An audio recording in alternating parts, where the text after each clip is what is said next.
Hello everyone. Today we're going to explore how to connect MailerLite to SquareSpace. If you're new to MailerLite, don't miss the free trial link in the description below. For those of you already on board, simply log in and follow along. First, you'll need to create a Zapier account to establish the connection between MailerLite and SquareSpace. On the Zapier dashboard, click Create and then select Zaps.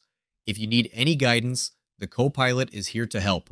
Choose both MailerLite and SquareSpace from the available options and fill in the necessary details on the right side of the screen.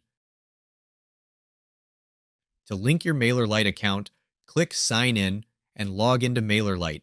Repeat this step to log into your Google Sheet account. Here you need to provide website API key and your account will be connected.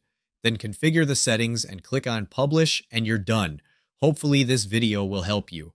I'm offering a free email list building course in the description below, where you can learn how my team and I generate $3,493 in commissions while growing our email list.